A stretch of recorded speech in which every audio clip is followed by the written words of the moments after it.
So in our last video you had a look at variation. In this one we're going to look at where that variation comes from, in other words from DNA and genetic information and how that is inherited.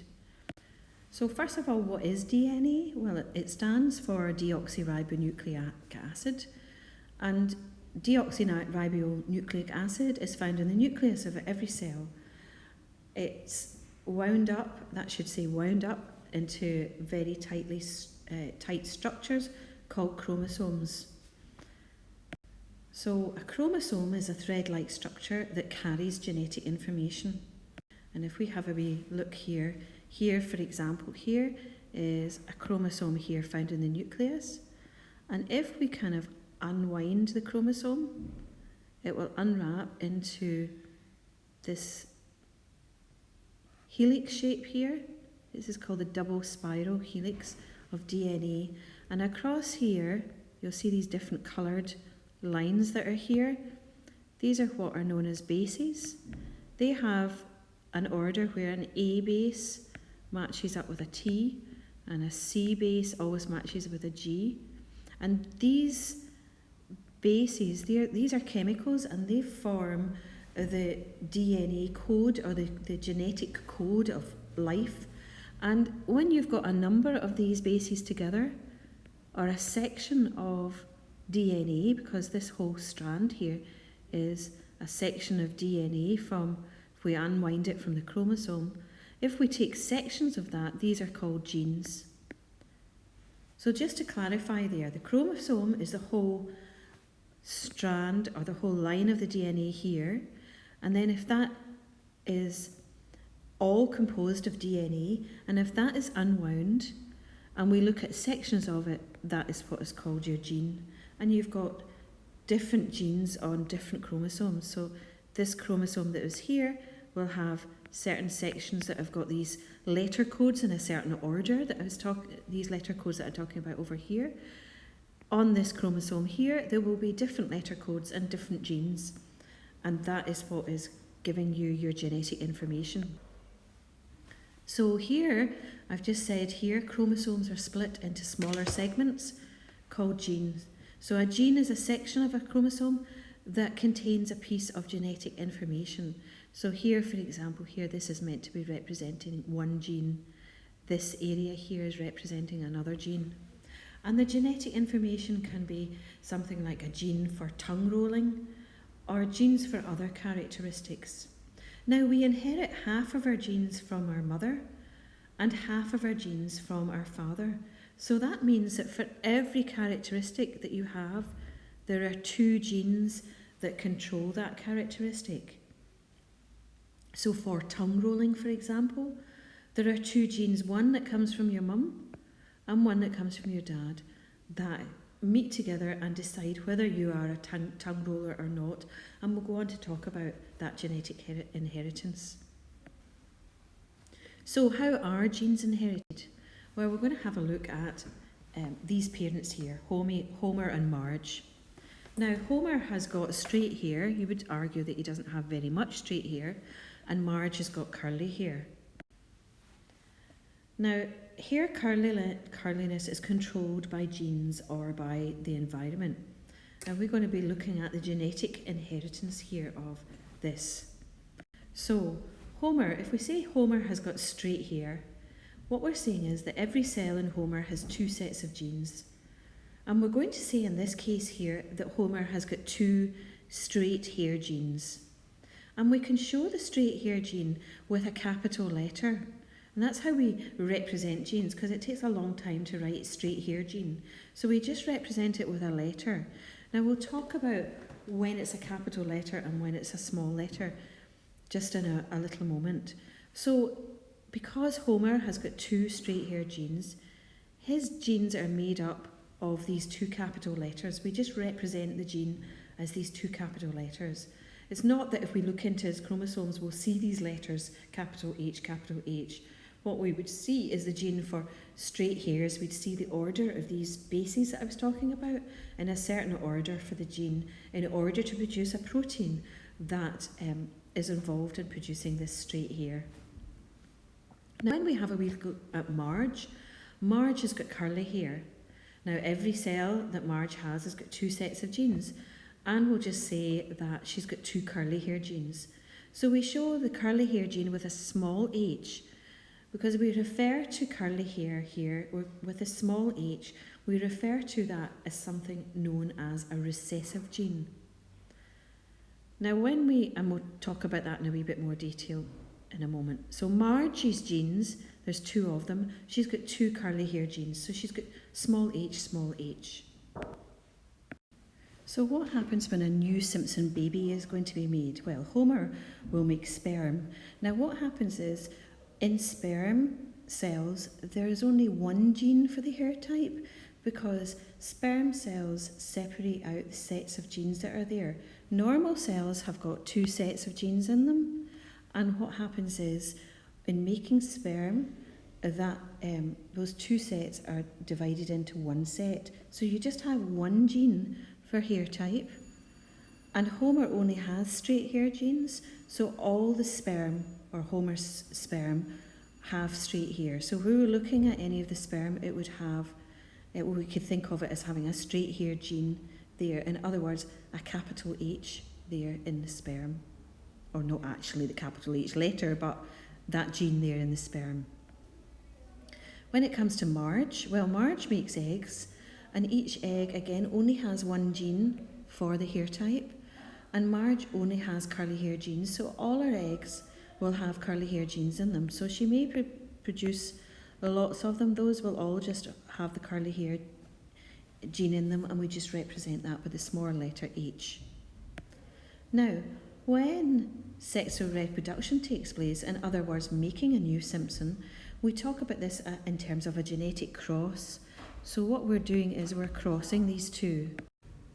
So we're saying that Marge and Homer get together, and sperm fertilises egg, and you produce a new Simpson.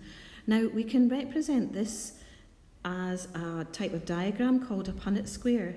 And what we do is we can put whatever is going to be in, whatever genes are going to be in the sex cells.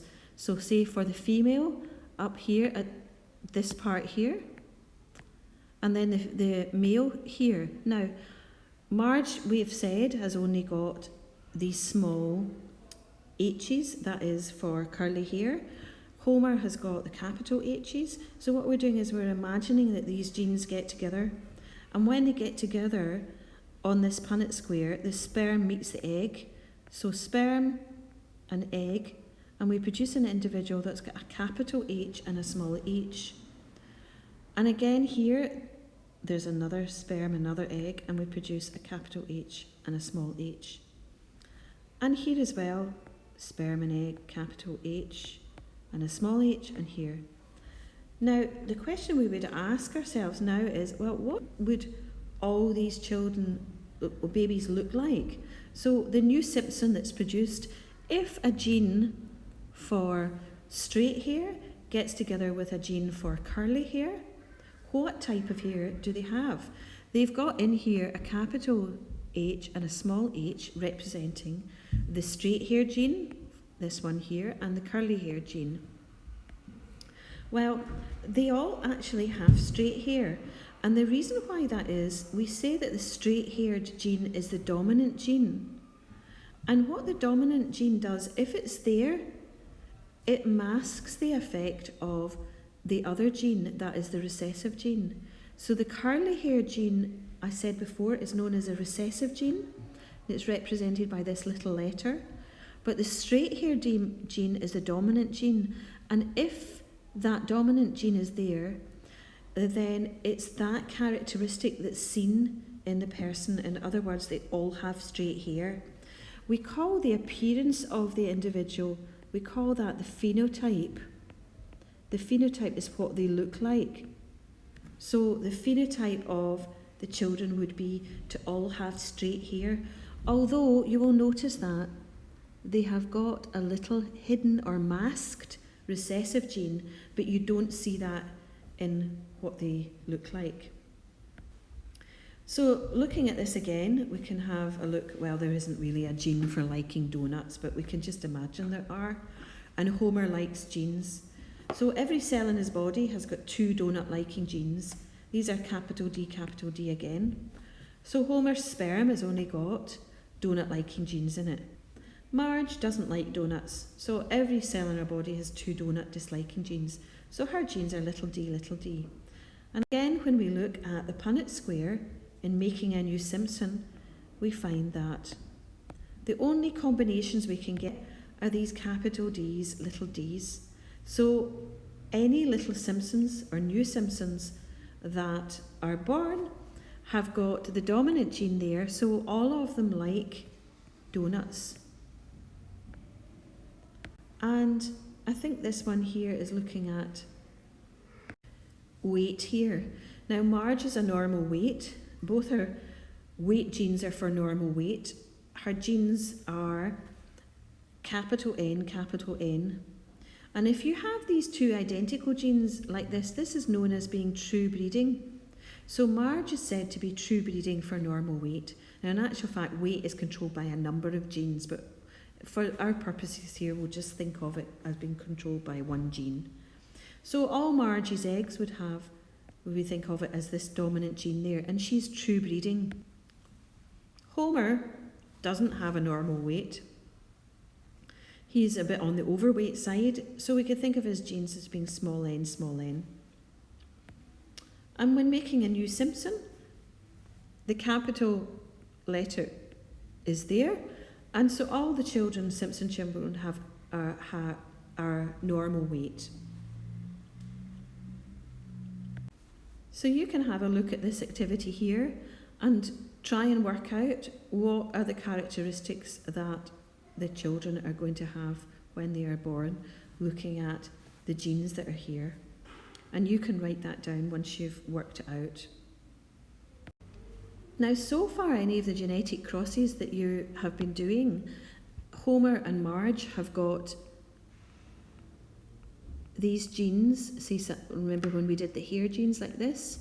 Now they have genes that are the same, like that. So these are that's known as true breeding. Remember we talked about that before with the weight. If you've got these 2 genes like this, they're known as a true breeding individual. But if we have a look at Lisa, now she's got straight hair. But if we remember before, then every cell in Lisa has got 2 sets of genes, but she gets 1 from her dad, if you remember this, 1 of them, and she gets 1 from her mother, 1 of these. So she gets 1 dominant and 1 recessive gene. So she gets a combination that looks like this, if you remember that before, where she's got a capital H and a little h representing her genes. She's got the one for straight hair, which is dominant, and she's got that hidden recessive gene there that's masked. You can't see it in what she looks like, but it's there behind the scenes somewhere. So Lisa is not true breeding. And if we have a wee look here at Milhouse, he's got straight hair. And Milhouse, again, he's got two sets of genes, 1 from his dad, 1 from his mum. He's been given a gene for straight hair, which is dominant, and a gene for curly hair. So again, he's got this combination here. He's not true breeding. Now, if we have a wee look at what could possibly be in their sperm or eggs, in this situation here, Milhouse's genes, he could possibly have in his sperm a capital H gene, or some of his sperm may contain a small h gene. And Lisa, in turn, some of her eggs will have this capital H, and some of her eggs will have this small h. So some of the eggs will have straight hair genes in them, some of the eggs will have curly hair genes in them, and the same with Milhouse's sperm. So what happens if Lisa and Milhouse have children when they're older? Well, we use this Punnett square again to work out what their children would be like. So I've just said in the previous video there, slide there, that Lisa here could have in her eggs the capital H or the little h. So we represent these on our Punnett square.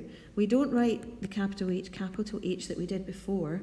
We write these because that is what could be in her eggs. And in the same way, with Milhouse's sperm. Now, what happens if sperm and egg meet? Well, we look at this combination here. So if this sperm meets this egg, you get this combination. If this sperm meets this egg, you get this combination. If this sperm meets this egg, you get that combination.